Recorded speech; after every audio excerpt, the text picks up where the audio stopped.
Hello everybody, and welcome back to the channel. Now, the original intent was to check out all of the new heroes from Marvel Rivals, just to get a bit of background on their lore and stuff, kind of in order-ish. But the Hood is more recently released, and quite frankly, I don't know anything at all about this guy. He does seem kind of interesting, but yeah, I've just never heard of him before. So I do really want to check out this video by Sir Superhero here a little sooner rather than later. Regardless though, my dudes, you guys probably know the drill by now. Please make sure to go support Sir Superhero. A link to do so will be at the very top of the description, like always. When you think of a magical hero or villain, chances are you think of somebody who knows what they are doing. Characters like Doctor Strange, Doctor Doom, Doctor Fate. A lot of doctors in the magical sphere because it's a power that takes a lot of skill. But you don't technically need skill to use magic, not in every circumstance, and on rare occasions, a villain will come along who wields magic actively and on purpose, but also has no idea what he's gotten himself into. Oh boy. So, I haven't heard all of the voice lines yet, but I have heard a couple of conversations when playing Marvel Rival games where everybody is telling Hood here, it's kind of a bad idea. What are you doing? You probably shouldn't. And then he's like, whatever. It'll work out. I'm very curious to know what exactly he's gotten himself into, considering he basically turns into the Gun Devil from Chainsaw Man with his ultimate. And then he's got these pistols, but I'm pretty sure his name, the Hood, definitely means that the cape itself has to have something to do with his powers. Maybe that's where the magical powers are. Or maybe it's like a demon-possessed Hood, I guess? Who knows? This is the case with the newest addition to Marvel Rivals, the Hood.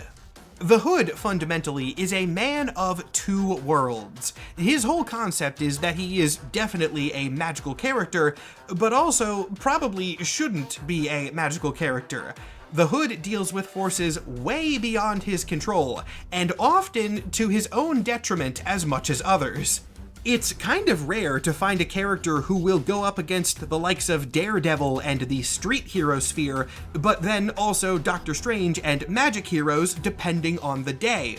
The lore of the Hood has gone in a lot of different directions over his history, and I don't mean like a slow, gradual transition of the character over years, I mean just issue to issue, he will be doing entirely different things. The Hood is very much a character who can kinda just pop up anywhere.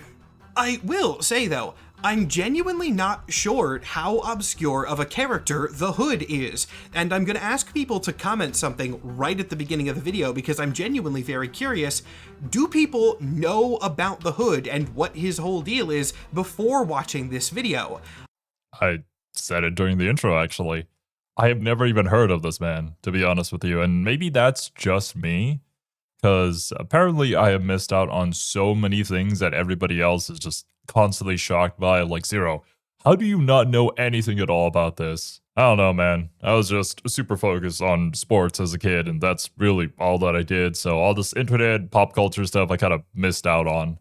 Maybe he's been around, maybe people know of him, but I certainly have not. I've been aware of him for a while, and I know a lot of people have at least heard the name in passing. He is in the MCU, but coming from the comics background that I have, the Hood has been very, very relevant to Marvel, but only for a very narrow window of time, so I don't know what his public perception is like in 2026. Now, the thing about the Hood is that he's kind of difficult to do a comprehensive YouTube video on. Not because his lore is particularly complicated, in fact, quite the opposite of that. The Hood is a crime guy with a magic hood. But anything beyond that foundational concept starts to get a little bit twistier. And the best way that I can introduce that is by starting the video with an audience participation pop quiz. So here's your question. Which extra-dimensional entity empowers the Hood's magical cloak? Is it A, Dormammu, B, Mephisto, or C, Oblivion? Considering the track record, I'm just gonna say Mephisto. It's always Mephisto. Go ahead and put your answers in the comments if you would like. Or don't. It actually doesn't really matter because all three of these answers are technically correct, depending What? entirely on what media you're looking at the Hood in. The Hood What? has been an important character in three different types of Marvel thing. The original comics, of course, the MCU in Ironheart, and now Marvel Rivals. And his Warlock patron figure is a different guy in all three of them. Okay. Why? Why did we decide to do this? Maybe the hood itself isn't specifically tied to anybody, but it can just like channel magical powers depending on whoever wants to give the hood powers? The differences don't stop there either. All three of these different forms of the Hood have different origin stories, different sources of power and abilities, and even different personalities to a degree.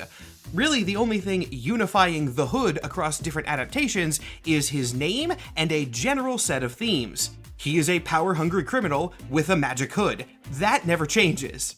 Well, actually, even that's not entirely true. It has changed a couple of times, but only under specific circumstances under which we'll get to that. In this video, I'm going to be talking about the Hoods, plural, because I will be addressing all three of them, I guess. Most of the video is going to be on the comics, because that is my area of expertise, but I will spend a couple minutes on the MCU version, and then, of course, I will explain the lore of the Rivals character, because that's what a lot of you are here for. So, we'll begin with the comics version, then. The Hood's real name is Parker Robbins, and he is not a particularly old character. He first debuted in 2002, so he's not new either, but compared to Marvel as a company, that's fairly recent. Yeah. His first appearance is in The Hood, issue 1, giving Parker the distinction of debuting in his own self-titled series. That's true. For a lot of the comic book heroes that we've seen so far, it's always been tied to somebody who's already a lot more popular. And then if the audience really likes him, then they get their own comic book run. But I guess the Hood he's got his own thing and people were invested in him. Or I guess the company was invested in him. Which often means that the character in question is going to either be really popular or really unpopular. The Hood was part of the Max Comics imprint, which is still Marvel despite not saying it on the cover. This was an initiative Marvel was doing in the early 2000s as a way to publish R-rated books while also distancing them from Marvel for branding purposes. It does still take place in the main Marvel universe, though. The book introduces us to Parker and sets up his personality. Interesting. I guess I can kind of understand that because there's like a certain public perception that the company wants for Marvel. So you just separated the name, but it's still technically a part of it. And you get to tell stories that you wouldn't have otherwise under the stricter rules. Pretty quickly. He is a criminal, but a small-time criminal, both in terms of what jobs he can actually pull off and how evil he's willing to be. He and his cousin John mostly do minor robberies. Parker and John have a great scene right at the beginning where they are offered a job by a Hydra? Agent, and immediately upon finding out that the dude is Hydra, they refuse the job and beat the hell out of him. John then starts, taking a leak all over the unconscious Hydra agent's body, and Parker stops him. When John's like, hey man, why do you care about this? He's a Nazi. Parker says, oh no, I didn't care about him, but he was wearing a $2,000 suit. I was gonna take that. So you can get a sense. You know, yeah. I could understand him a lot more, and I'm glad that there's like a limit to what they will do. Because I feel like if you go too far, then it's a little hard to root for them. Of course, unless if you go like so far that it becomes awesome to the point of like extreme pettiness, somebody like Doom. But I don't think this character was ever meant to be like that. This was more of like at least starting here, seems to be more of like a street level origin story, which then apparently spirals into something much, much more due to the magical powers and whatnot. Of his vibe immediately. He might be a bad guy, but he has his limits, and he is not a fascist. That said, don't make the mistake of thinking that he is a heroic criminal with a heart of gold Robin Hood figure. No. The comic does portray Parker as a very screwed up guy, and does a pretty realistic job of this. In fairness to him, he's not just stealing money for his own gain. Parker has other people to support. His mother has dementia and is in a care facility that Parker pays for, and he also has a pregnant wife named Sarah. But on the other side of this, he's also a jerk. Obviously, he's a thief and involved in a lot of shady stuff, plus he is actively lying to his wife about where he gets all of his money, and cheating on her a little bit in the process. Oh boy. Eventually, Parker and John get a tip-off about some valuables left unguarded in a nearby warehouse. The two sneak over there at night to go and take what they can, There's the and hood. stumble upon the remnants of some sort of magic ritual. Neither of them have any idea what's going on here, but before they can make sense of it, the pair are attacked by a demon. Parker shoots the monster, which amazingly does kill it, at which point he just kinda grabs everything the demon had on him and they book it. The items So that's how he got the hood. He stole it off the demon. Well, we already had the setup for this with the whole, like, I care about the $2,000 suit or whatever. So yeah, obviously he was going to loot the guy. The items Parker snatched included two things, the first being the titular hood, and the second being a pair of boots. Though the boots would kind of get forgotten about as this character would continue onwards. They had powers of their own, but they were later just folded into the cloak, so don't worry about those. Gotcha. The two initially plan on laying low for a while after this incident, but then Parker realizes that the boots allow him to fly by essentially walking on air, and the cloak will turn him invisible for as long as he is holding his breath. These were actually Hood's only abilities in his first comic, so not too much in the grand scheme of New York City super business.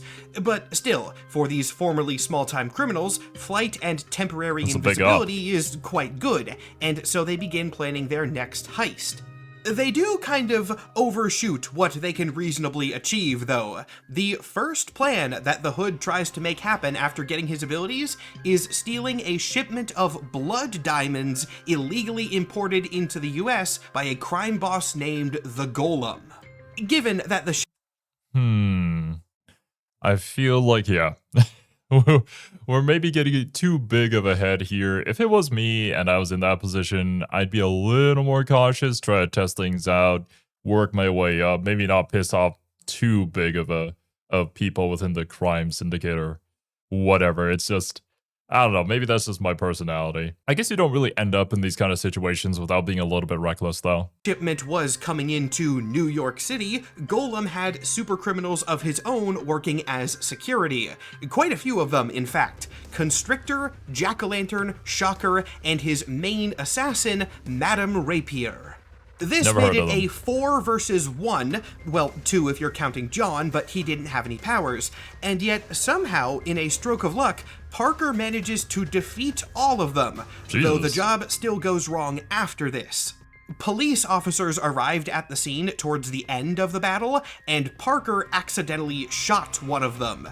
The man did not die, he just went into a coma, but still, Parker's supercrime had just escalated to shooting a cop, which meant he had a target on his back. This ended up coming at a very bad time for Parker, because not only was he now being hunted by the entire NYPD, the FBI had also gotten embarrassed by supercriminals several times in recent years and wanted somebody that they could make an example out of. So, he became a most wanted figure immediately, also getting his supervillain name in the process. The FBI wanted to make Hood a villain that they could take down without the intervention of heroes, so they had to make him seem scarier and gave him a code name, hence the Hood.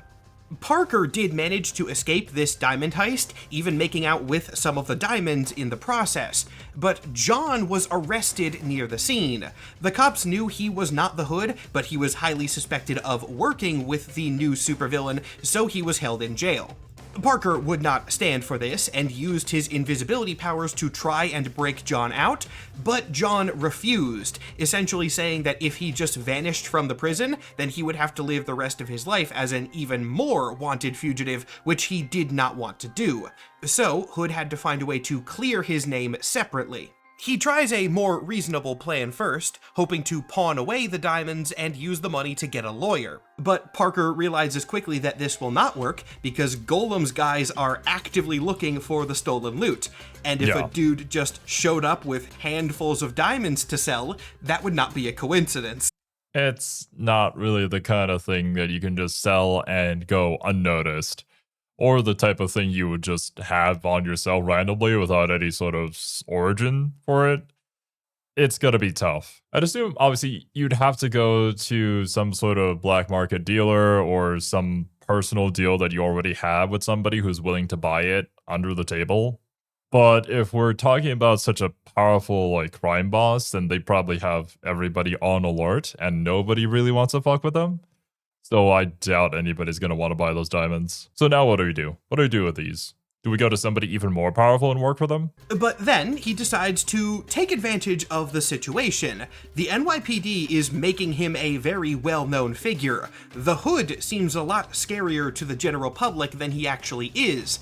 Yeah, because the FBI wanted to make him look even scarier, even though his powers are a little more manageable for them to more realistically capture him, I think was the idea. But now dude's gotta go in with a poker face and just kind of bluff his way up to the top. And so, Parker realizes he can just kind of lean into the intimidating supervillain angle and maybe get something out of that. As the Hood, he approaches Golem directly and essentially says, hey, this was all one big misunderstanding. I never would have stolen all this stuff if I knew it was yours, and I won't steal from you again. But we're all criminals here, so what I'm going to do is sell you these diamonds back at a fraction of what they're worth so that we can both profit.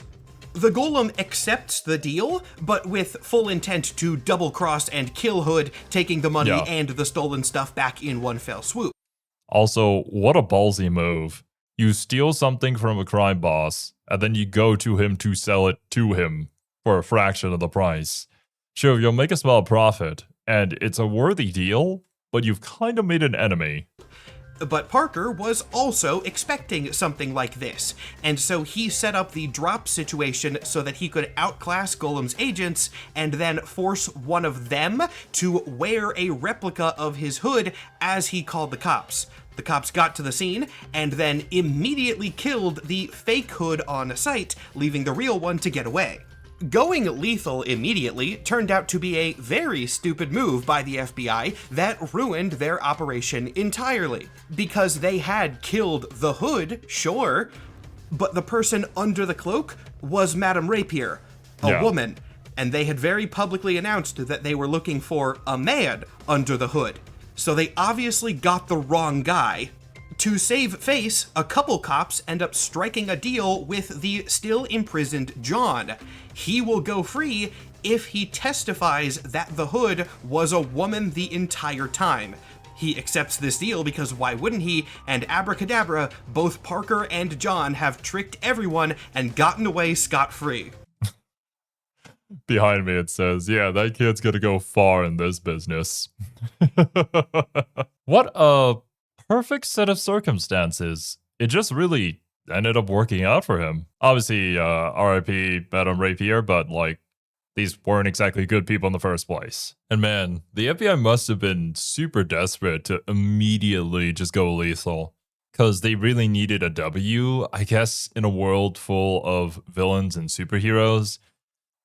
Maybe I can kind of understand that, but still, you gotta hold up your morals. You kind of have a code to follow. You gotta work under the law, right? Maybe that's just how it is, though, in the Marvel Universe. Or potentially specifically for certain comic runs.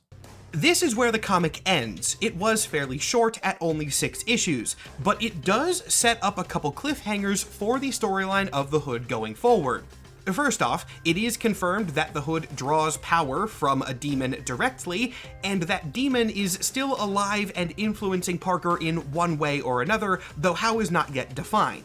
Secondly, the cop that Parker had shot did eventually succumb to his injuries and die in the hospital. This caused a couple problems. First off, it made Parker feel horrible because at this point he didn't want to be a killer. Yes, he was a villain, but the cop getting shot was an accident, and even the thing with Madame Rapier wasn't intended. He just wanted her to get caught and take the fall, not get murdered. Plus, the cop's widow was understandably very, very angry about this. Angry enough to become a superhero named White Fang Holy shit. and swear to hunt down the Hood and eventually get revenge on him. What? The cop's wife just became a superhero to find him? That's actually pretty darn badass. Like, goddamn. It's kind of hot. No, though. I don't know if this origin story is the best possible way to become a superhero, but you know, sometimes shit happens. So, we have two plot hooks for the Hood going forward. We have the demon thing, and we have the new, very angry hero hunting him down. And then, once the series was over, Hood would not show up anywhere for 4 years. Damn. For whatever reason, I guess the Hood comic was just not very popular. I personally thought it was fine, it's nothing remarkable, but they do a good job at writing Parker as a not morally good protagonist, which is something rare but fun if it's handled correctly. It was also a very R-rated comic though, and I don't believe the Marvel Max imprint did very well in general. And Jessica Jones, I totally forgot that her debut comic was one of the early Max titles, as she was moved to main Marvel 2 years into the program. Max was shut down in 2012, though the branding will on rare occasions be seen on new books as essentially an explicit content label. Okay, so kind of just merging it all back in together, but we still have potential for doing stuff like that, because maybe it's just like public perception around stuff like that has changed, and we don't necessarily need to separate it under a completely new name. But also, who's Jessica Jones? I don't know. The Punisher Max did well, but it is the only one that is frequently talked about still. So the Hood got kind of dropped, but would return in 2006 in the Beyond series, where he was a major character, but also this book had a lot of major characters, so he didn't get too much focus. Beyond revolves around an evil cosmic being named the Stranger. Yes, I know you'd think it would be the Beyonder from the name, but that was like a twist reveal. It was the Stranger pretending to be the Beyonder. Whatever. He took a bunch of heroes and villains from Earth and threw them into some extra-dimensional cosmic battle game. There are many stories with this same general plotline, and one of the draws is usually that they take a lot of characters who don't get to interact with each other and force them to interact with each other. Hood was one of these. I mean, the tournament arc has been a staple of storytelling for who knows how long by now. It just kind of works. His personality, though, is still very consistent with the original. Hood is just kind of a regular dude. He is not some grandstanding megalomaniacal villain. He is a small-time criminal who got a little bit of a magic power boost and then made the most of it. He is not a hero, he is still a bad guy involved in shady things, but he has enough humanizing qualities to be sort of likable. Most importantly, the fact that he is still married to Sarah and taking care of her with the money that he makes from his crime. After Beyond finished, the Hood entered a new era for his character, a very different one than anything he had gotten before, not that he had gotten that much yet. This began in New Avengers number 33 by Brian Michael Bendis, releasing in 2007. Before I talk about how this arc exactly went, I need to zoom out a little bit and talk about the production history of the Hood, because this dude was the poster villain of Marvel for the late 2000s. What? The poster villain? For Marvel? The Hood? I didn't know anything at all about this. And how could he be a poster villain? I feel like his whole setup and origin and the purpose of the character was never really meant to become something like that. And yet, here we are, somehow. I have to assume it's probably more due to the Hood itself and the magical powers being given to it, rather than the man himself, but who knows? We'll see. As of this recording, Hood has appeared in 170 comics ever, and over half of those are from 2007 to 2010 alone. Before this tiny era, the Hood had only been in 2 short miniseries, and that's it. After this era, he has been largely relegated to more of a minor villain, though I'll talk about that later in the video.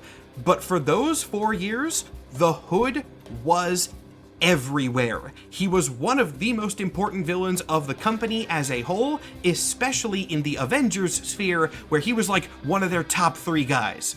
This happened, I can only assume, just because Brian Michael Bendis liked the character. I can't really think of much of another reason why Hood would just show up as such an important figure out of the blue, plus all of his early appearances during this time were in Bendis books.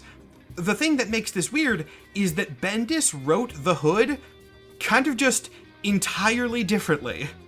Parker... Then... yeah, it definitely has to be the case of the author just really enjoys the concept and wanted to use that concept in their own story that they wanted to tell.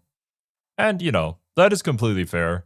Whatever works for what you're going for, fine by me. But it is kind of just interesting to see the choices that have been made due to that, and like how the Hood ended up becoming such a main villain somehow, despite everything before that not really suggesting anything quite like it. I wonder what he's changed though. Maybe we have changed him to be like so much more of a main villain and have that more grandiose, over-the-top supervillain personality, as opposed to just a dude with a magical hood. Had a character arc that he was slowly going on. He was depicted as a screw-up who had a couple things that he cared about, even if he wasn't always great at sticking to them. Then he got into something way over his head, and the question was going to be whether he fell to that or was able to keep a hand on some bare minimum morals. This theme is really present in, you know, the fact that he's literally being corrupted by a demon. It wasn't very subtle. In New Avengers, though, we kinda just skipped to the end of that arc for a while. When we're introduced to the Hood in this comic, he is an aspiring crime lord. He's a real horrible dude, and also his powers have advanced quite a bit to the point where he has now gained his demon transformation ability, though even then, he doesn't use this power very often.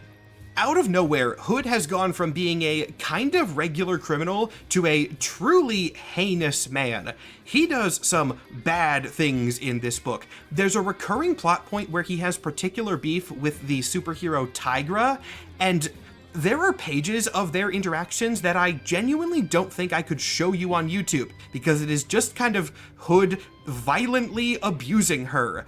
It's not even like superhero and supervillain fun kind of beef and violence. It's like genuinely a little bit uncomfortable to read. I don't know what was up with that.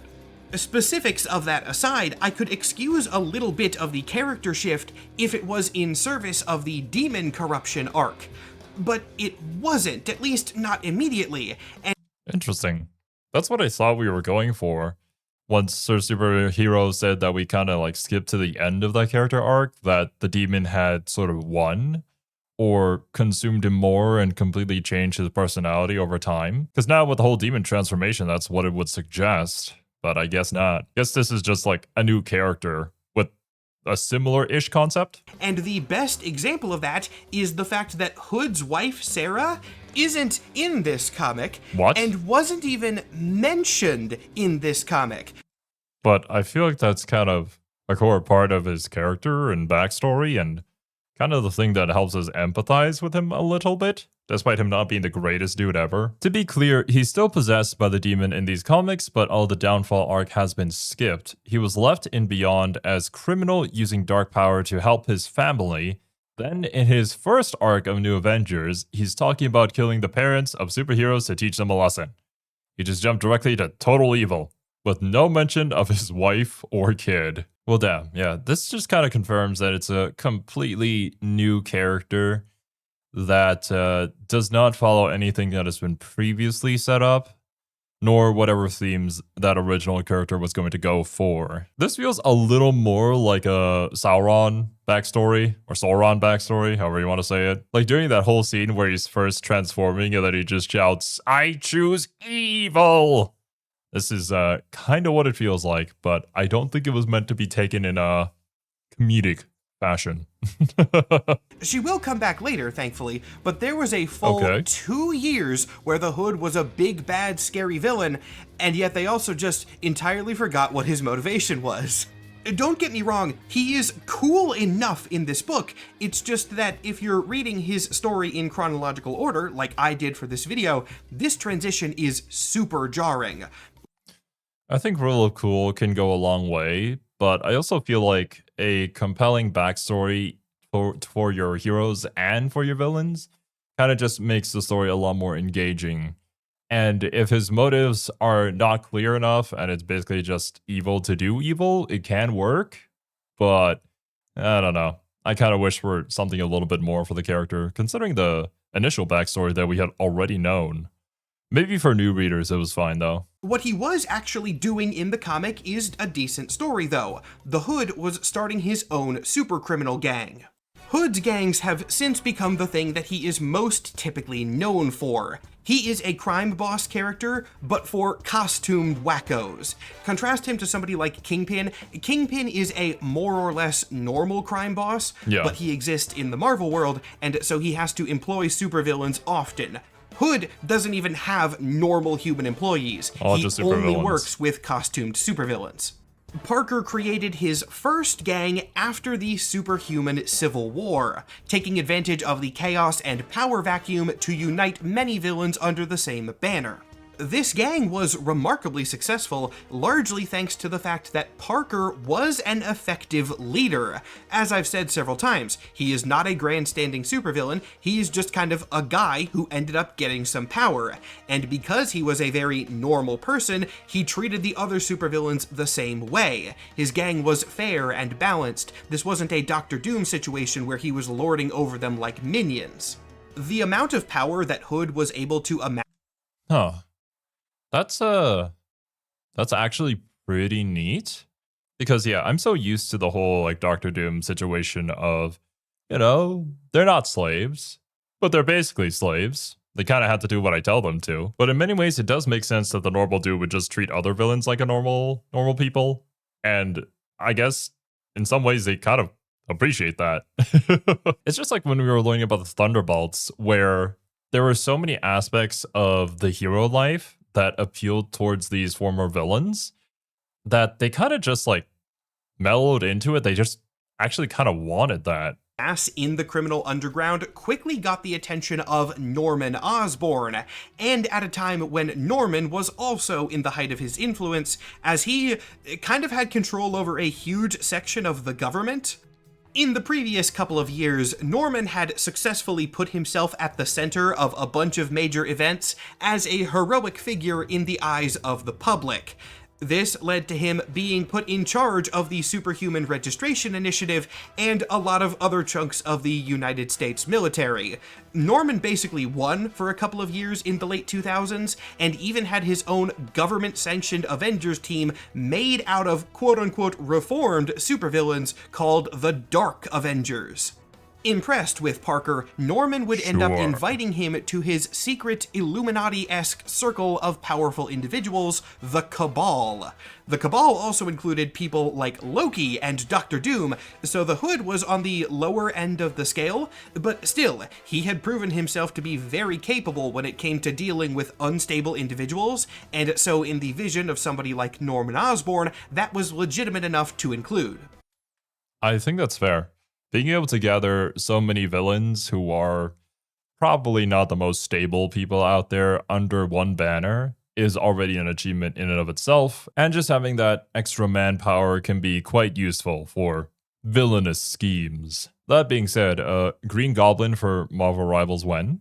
This is the capacity that Hood had for most of this time in the late 2000s, but there is one specific series worth shouting out here, another Hood self-titled book, specifically called Dark Reign the Hood, but still he was the star, and this is essentially part 2 of the original. The Part 2 status is legitimized by the fact that some of the original creative team came back for this. It is not written by the same guy. The original Hood series was written by Brian K. Vaughan, which is a surprisingly big name, and the Dark Reign series was written by Jeff Parker. But the artist is the same. They were both done by Kyle Hotz, so some of the original creative intent likely came through here since it was the same people. And believe me, you can tell if you read this mostly in one sitting, as I did. This new Hood comic would not come out until 2009, so almost 2 years after his return, but it does make up for all of the weird character gaps that we had seen in those 2 years.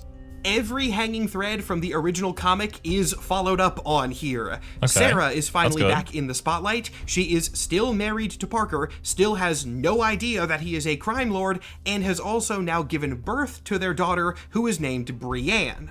Parker's demonic corruption is also now officially worsening. We'll talk about who was behind that in just a second, but at this point, Parker's... Ah, there she is.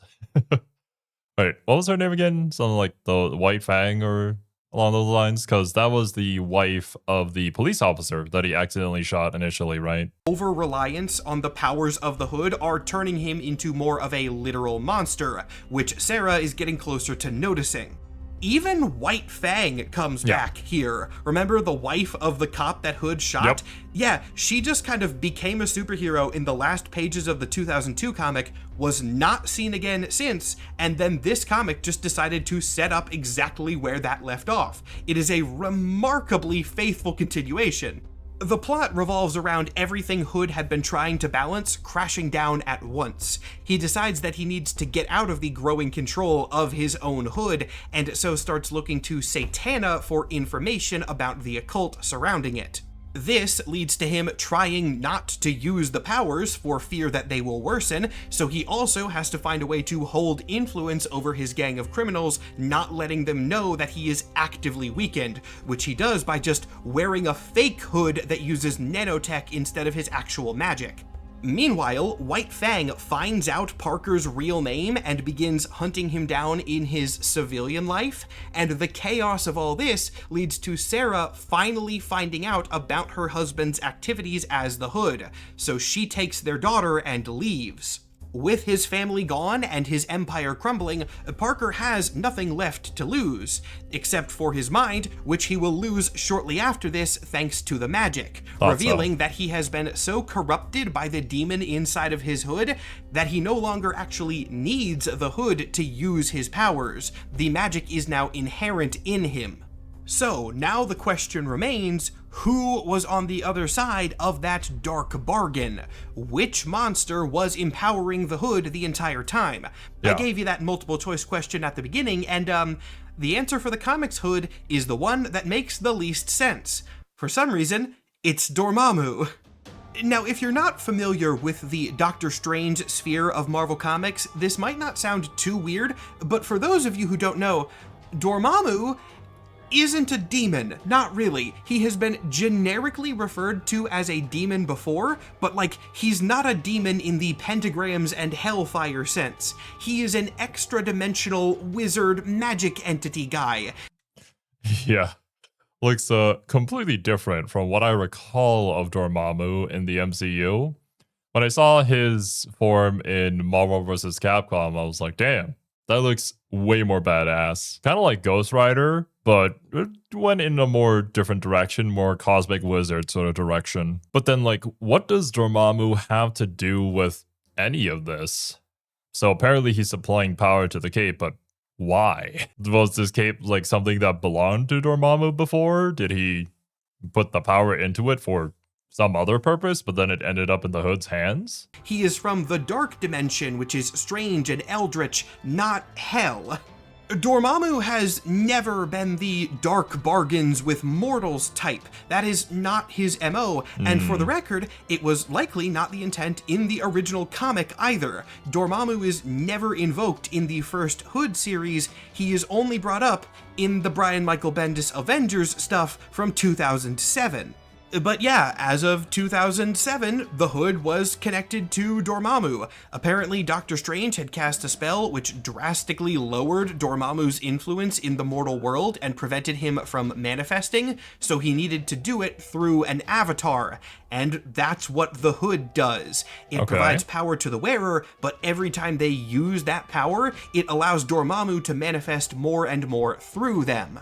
Credit where credit is due, this is handled in a really good and sinister way in the Dark Reign comic.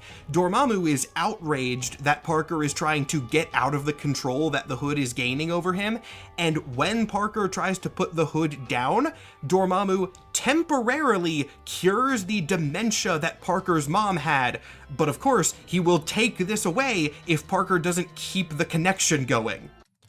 Holy shit. Gotta attack him at his weak spot, don't you? Damn you, Dormammu. My mom is thankfully quite healthy, so I don't have to experience anything like this. But for the people that do, like, man, I can't even begin to understand where your mind would be at. And if something offered to cure them, even if you know that it was a bad thing and a really bad deal for you to accept, I honestly don't know what I would do. With everything that he was going through, the Hood's mental break does make a lot of sense, and the arc culminates with Dormammu being successful and manifesting fully.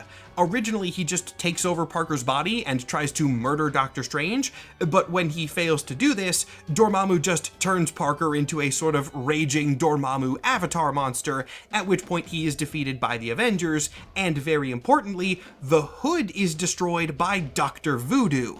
At this point, Parker is entirely powerless. The magic that Voodoo used to destroy the Hood also severed the connection to Dormammu, which purged the dark magic from Parker's body. So now he is what? a regular man again, but he will only be a regular man for like a couple of issues. Okay. After the loss of the Hood, the item, it's getting really hard to do this video because his object of power and his name are just one and the same. Maybe I should start saying the Cloak. After the loss of the Cloak, the Hood began looking to other sources of power so that he could restore his empire, and the first one was provided by Loki. Loki was familiar with Parker because of their time in Norman Osborn's Cabal, and ended up lending the criminal the Norn Stones, which are basically Asgardian artifacts that can grant wishes. Okay, but question: why Lady Loki? what's Loki's plan here? Does Loki just want something new, a new form? I know that Lady Loki has the origin in the comics, but maybe it's just more so true to the Norse mythology behind it, and Loki can just appear to you in whatever Loki desires. Doesn't necessarily need to be any rhyme or reason behind it. But Parker only used these for a little bit before Loki needed to take them back to save Asgard from a whole other thing, at which point he was rendered powerless a second time. He is arrested after this. Parker is not much of a threat without any source of magical ability. And then he goes on a short but very wild arc because his third source of power is the Infinity Stones? What the fuck? While in prison, Parker befriends an old... What the fuck? Imagine, you have a Hood powered by Dormammu, it gets taken away from you, you're a regular dude again, and then all of a sudden you get another upgrade to the Infinity Stones? What is this rise in power? I feel like our climb up the power scaling rankings is just kind of insane. But I suppose that's kind of the theme behind the character, being somebody who gets power that he doesn't necessarily, I don't know if I could say deserve. I'll say yeah, deserve, because he doesn't really know how to wield it. He's not really the origin of it, but he has it. So what is he gonna do with it? With great power comes great responsibility, but Parker doesn't necessarily have an Uncle Ben. Inhuman who just, by pure coincidence, I guess, knew the location of one of the Infinity Stones as it was being hidden by the Inhuman King, Black Bolt. So Parker goes to the location of that gem, steals it, and then uses that one to find most of the others. He never completes the entire gauntlet, but he gets really, really close and is then taken down by the Illuminati. This arc was in 2011, and I would say it is what marks the end of the Hood's reign as a very commonly seen character.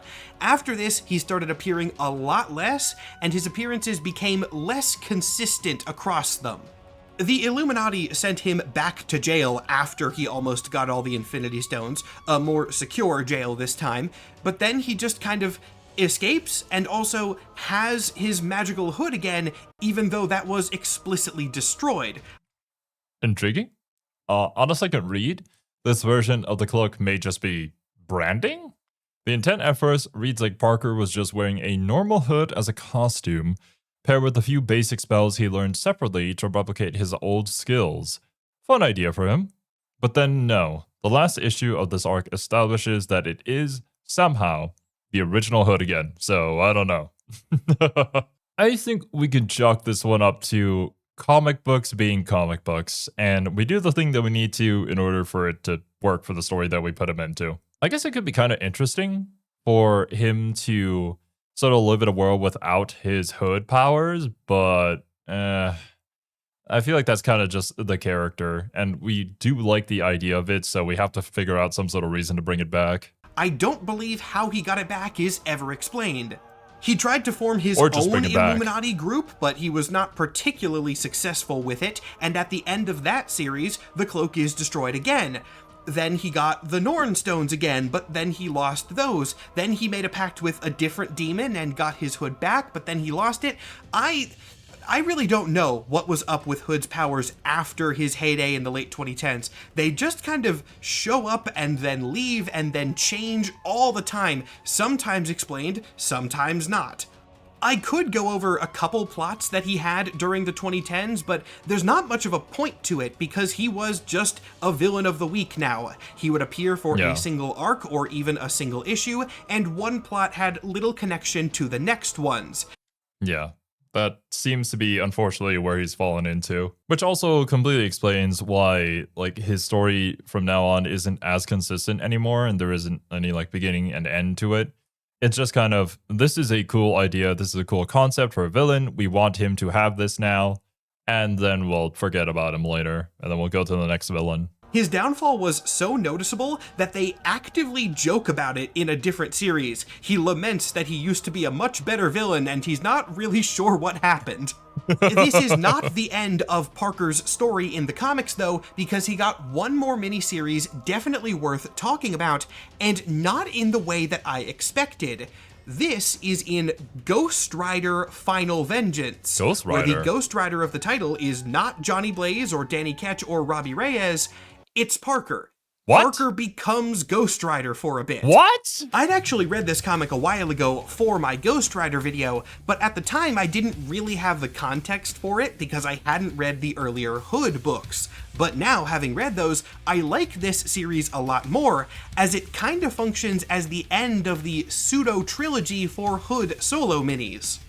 I don't recall if we ever talked about this in particular when we learned about the Ghost Rider lore. I guess there is like too many Ghost Riders to cover because there have been many of them. But that's a pretty cool idea. Also, Ghost Rider for Marvel Rivals when?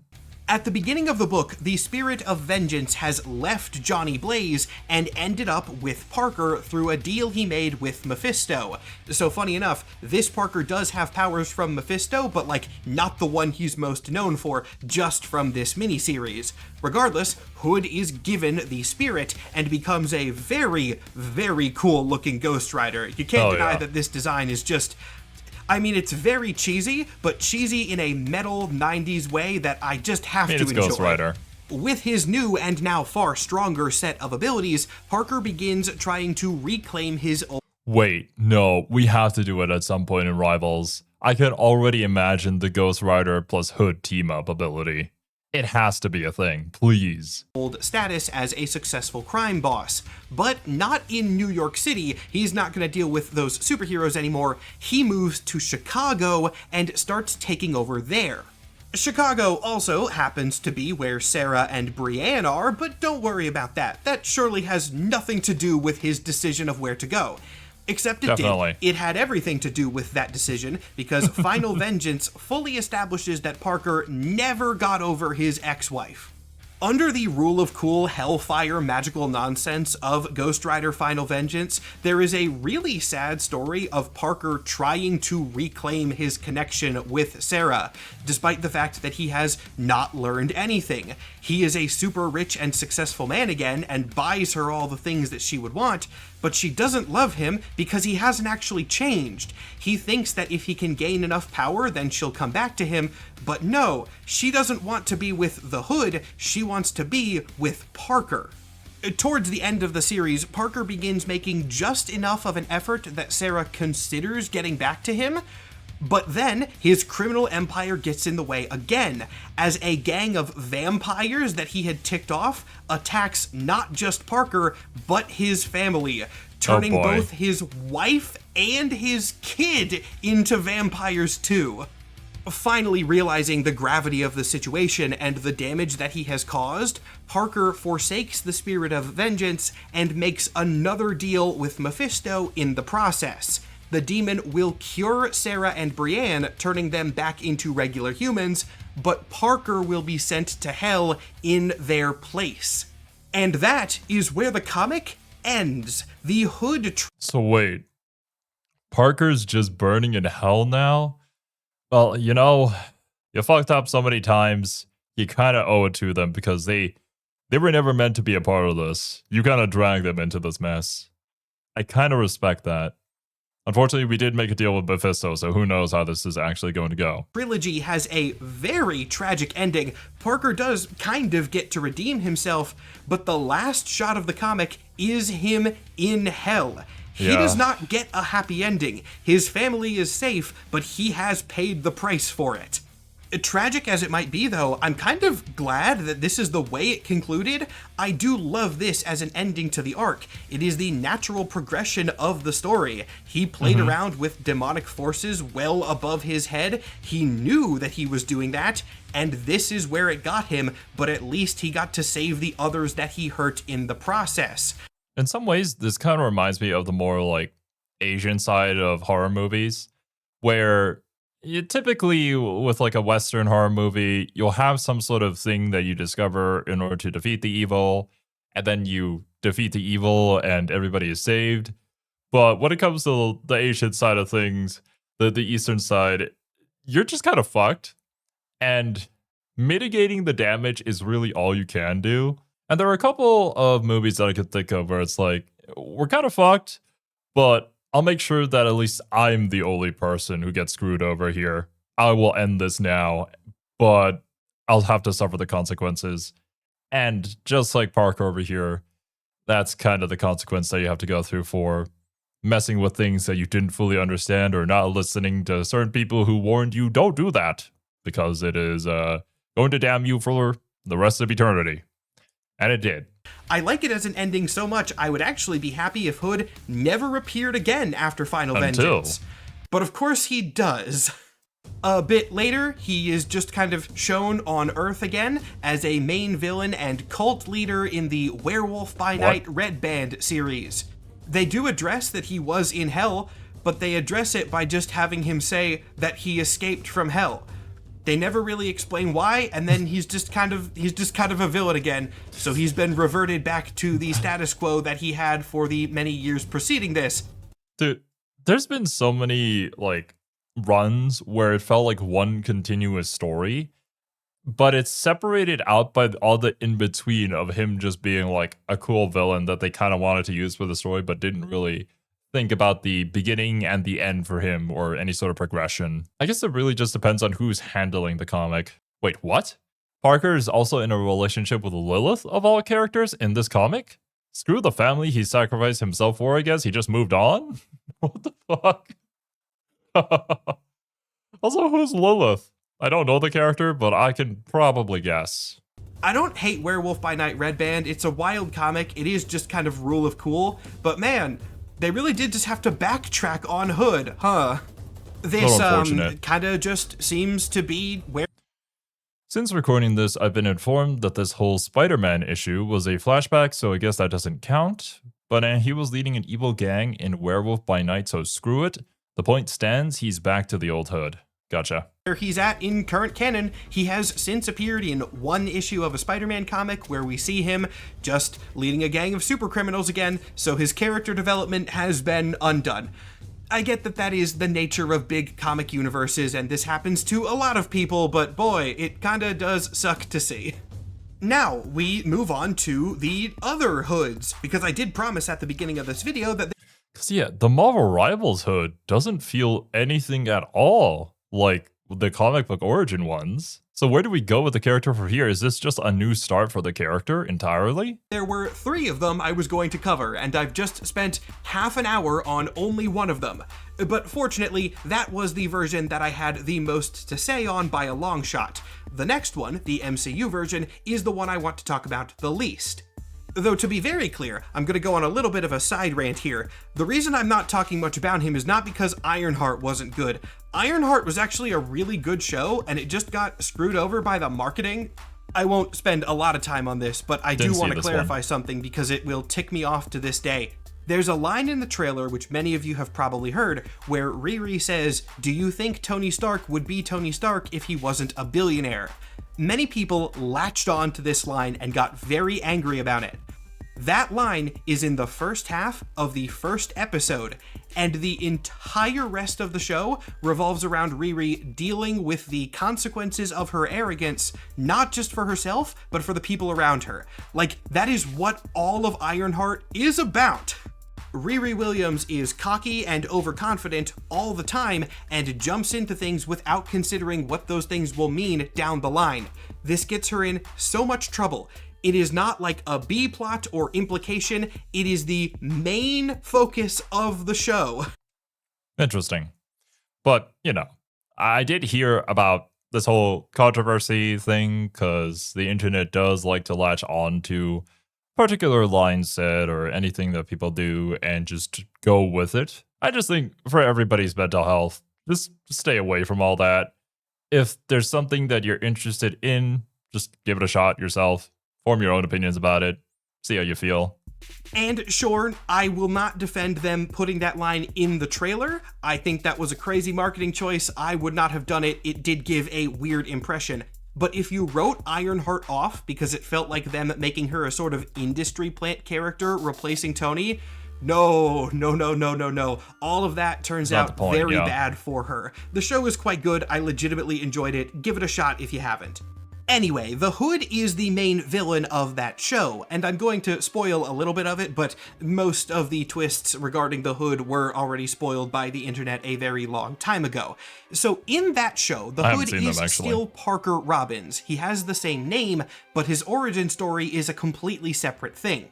This Hood is the son of an obscenely wealthy business executive, and his dad is a jerk, kicking Parker out of his house at a fairly young age just for not living up to the family expectations.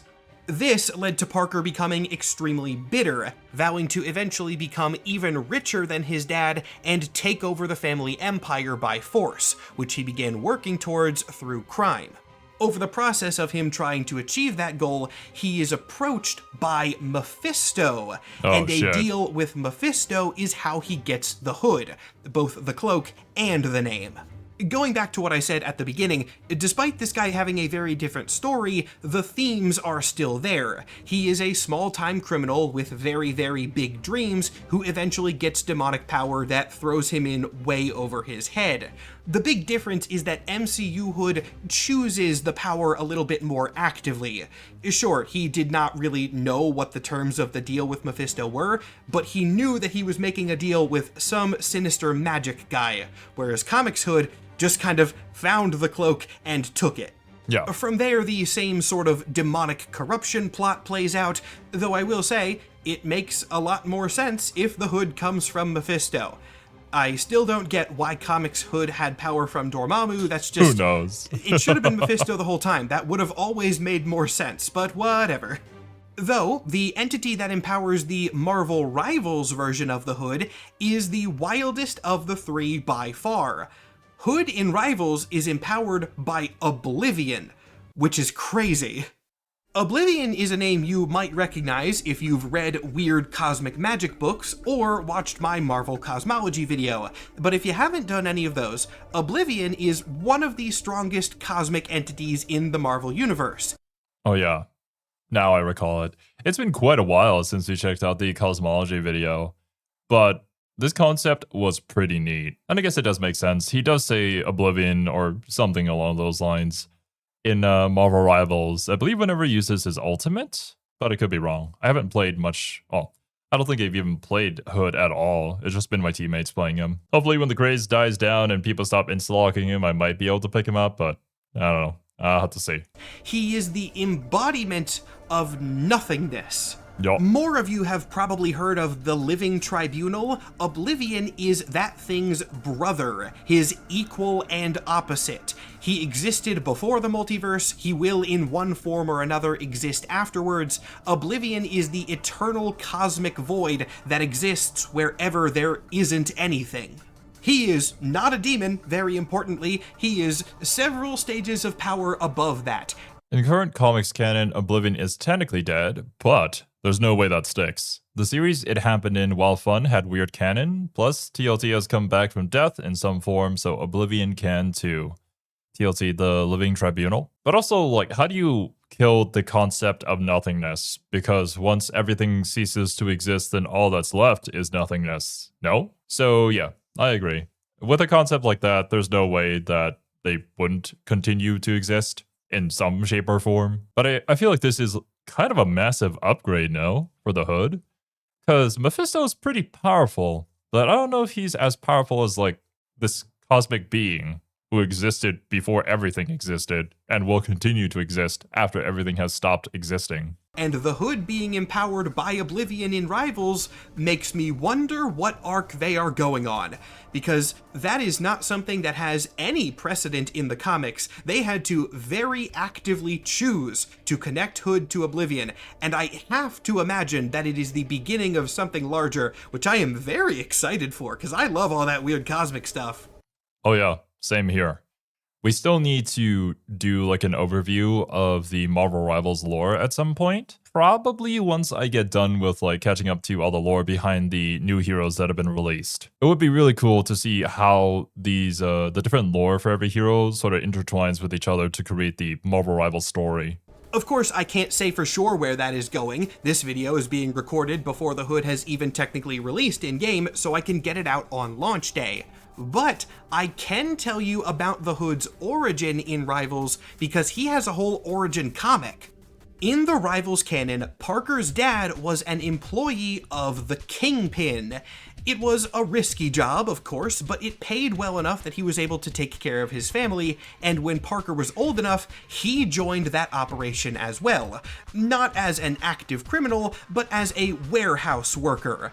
Though, being a warehouse worker for the Kingpin, you are still going to be moving some illegal goods. Yeah. Realizing how valuable some of the things he was working around were, Parker decided to be stupid and stole something from one of the warehouses. Of course. This turned out to be incredibly valuable, and Kingpin's men came looking for it. But they didn't catch Parker, they took his dad instead, as he didn't want his son getting killed by Kingpin, so he took the fall. Outraged at Fisk, Parker vowed to take revenge, and along with a small group of other people who didn't like the Kingpin, began running a series of raids on various operations. He wasn't a superhero, this wasn't good guy stuff, this was very much Parker starting a rival criminal empire so that he could take down the guy who got rid of his father. This origin is kind of like taking the good from the comics and the good from the MCU version and putting them together into one guy. I like what they've done here. Parker's mission... Oh yeah, that's actually a good point. Because the MCU version, he was the son of a super rich person, right? But then got kicked out. So we just kind of replaced that with Fisk instead. But still having that origin of not good guy, not exactly the worst guy, but still a crime, I guess crime boss?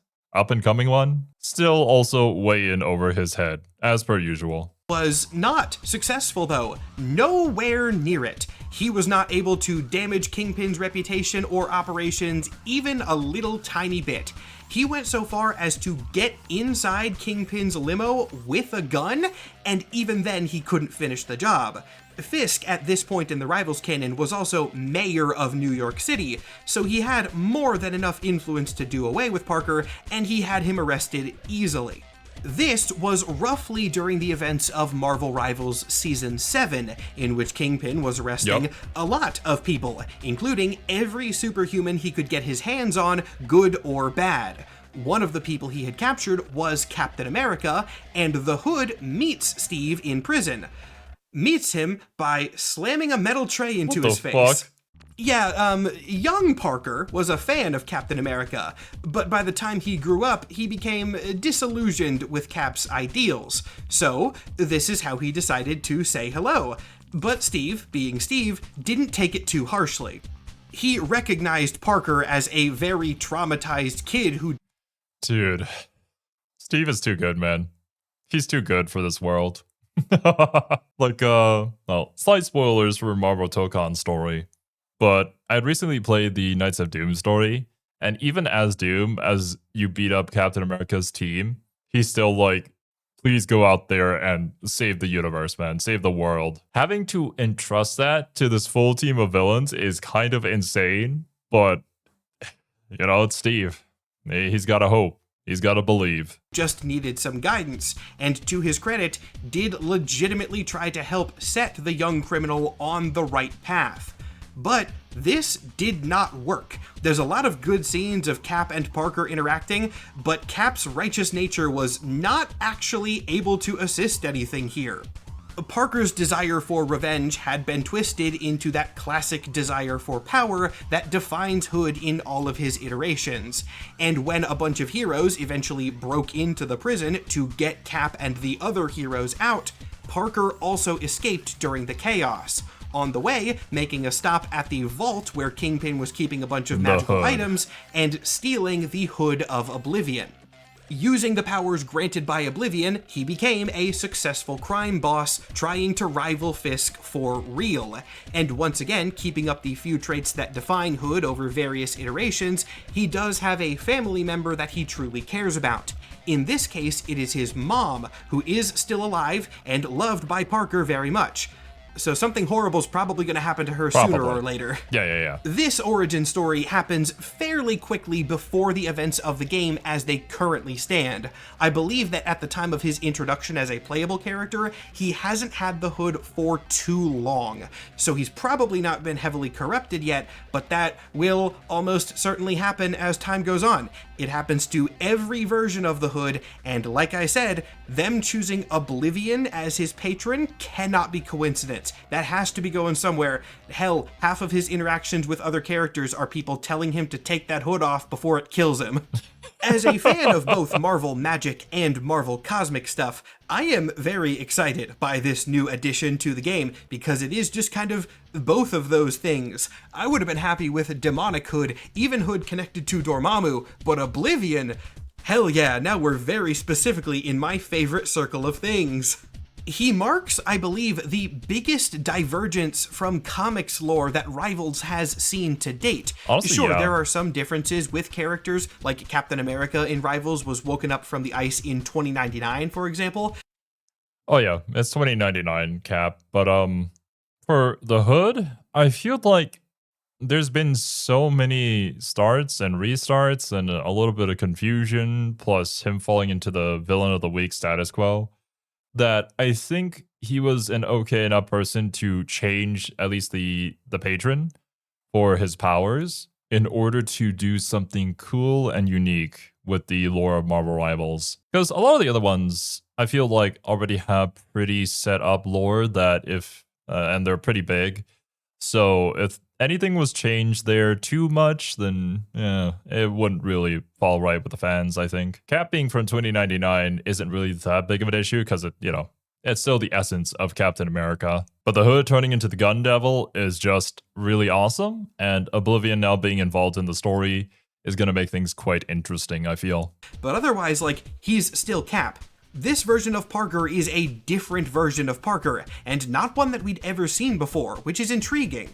Ultimately, if they were going to make a pseudo-original character like they have done here, the Hood is a good character to do it on, because looping right back to what I said at the beginning, the Hood is a power-hungry crime guy with a magical hood. As long as you have checked those boxes, any version of Hood kind of fits the bill. Exactly. We still have the essence of Captain America. We still have the essence of the Hood. And the Hood you can do a lot with from that backstory, considering the setup for it is still pretty much going on the exact same beats as every other story of the Hood. So yeah, honestly, just great adaptation. Thank you all so much for watching. As always, I do hope you enjoyed. It's been a while since there was a Rivals character that I was really excited to do a launch day video on, so I'm glad that Hood released. This was fun. As for Season 10, I'm not going to say who the characters are heavily rumored to be for anyone who is trying to avoid spoilers, but I will say that I personally have looked at the very likely leaks, and there is one character that I probably won't do a launch day video on, but another one that I definitely for sure 100% will. Okay. We don't know what order they will release in, or even if the leaks are 100% correct, but if you know the leaks, you probably know which character I'm talking about, and I hope you're excited. I know I am. Announcements and channel updates and such are pretty normal today, but I will add in one special one this time around. For anyone who did not see, I just came off of a special event week where I released 7 videos on 7 consecutive days on the lore of Destiny, the video game series. I did this because the game was just recently announced to be cancelled with no future content updates, and since I played that game for 12 years of my life, I wanted to do a little tribute on it. It is designed for people who had not played the games before, so if you're curious what that world was about, go and watch that series. I put a lot of work into it. I will 100% be checking that out, because that is a lore that I wanted to learn about. However, I guess I just kind of got sidetracked by other things at the time. Quite a fair bit ago, I checked out reviews by Mandalore Gaming on Marathon, and I guess I did that getting into like the Halo lore and my Halo playthrough with Leo here on the channel. But now that that's done, I do kind of want to continue this whole dive into the strange like universe that Bungie has created and all the different references and things like that to their previous games that are likely in Destiny. So yeah, I'll definitely have to check it. But it's probably not going to be for a bit though. I've got too many things to have to get to and so many other things that are probably currently releasing too. Who knows, but that is something that I do plan to do. Destiny is not becoming a regular thing for the channel. That was just a personal project, more for the sake of my own nostalgia than anything else. But still, I think it was a fun time, and I do have more Marvel videos planned for the rest of this month, so stay tuned for those. If you want to see those videos a day early, then you can go and check out my Patreon. If you go over there, you can find early and ad-free access to all of my videos, as well as a Patreon exclusive video every month. My username there is the exact same as it is here. There's also a link in the description of this video and on my channel page, so it's very easy to find. And extra double thank you to everyone who already supports me over there. It really does help me keep making these videos for you guys. Also, shout out to Ruben as usual, though this one is a special shout out because there were new poses today. I got a new batch of 3 of them, so if you hunt through the video, you should be able to find all 3. Thanks, Ruben. I always appreciate new work from you. Everyone else, go check out the rest of his work if you have a chance. And now, at the end of the video, I'm going to leave you with a fun bonus fact about the Hood in the comics, shoved in at the end here because it matters so little in practice that I think it's kind of hilarious. The technical name of the Hood's hood is the Hood of the Nisanti. Who or what is the Nisanti? We don't know. The name Nisanti technically came from the original Hood 2002 series. Okay, the first demon at one point says Nisanti among a lot of other random magic words, but no meaning is given. According to an editor on some Marvel handbooks, she asked Brian about this personally and was told it was the name of both the demon and the cloak. Okay, so I guess that's just him saying that it's his cloak? But it was never actually named. We only know what the hood was called because the writer, Brian K. Vaughan, mentioned it in an interview or some other type of personal correspondence. We have no idea what it is. It is only mentioned in the names of a couple other vague spells and magical items. Weirdly, it has been mentioned in the MCU once, but we've never actually seen Nisanti outside of the hood. And the hood's hood is Dormammu. So Nisanti might just be like an alias of Dormammu or one of his minions or something. We have absolutely no idea. But if you were curious what the name of the hood is, it's the Hood of the Nisanti. And that is all the information I have to tell you on the subject. But there we go. It's in the video, and now you know. Thanks for watching. Okay. This video just made me appreciate more about how they've adapted the character into the Rivals lore. Because, yeah, there's a lot of confusion in regards to backstory and powers and whatnot, but we've kind of culminated it all in here, creating our own thing while still remaining true to the source material. So, yeah, that was pretty neat to see. Regardless, though, my dudes, that's going to do it for today's video. So thank you guys so much for joining me. I hope you guys enjoyed your time here, and I hope you have a wonderful rest of your day. But I will catch you guys in the next one. Later, dudes.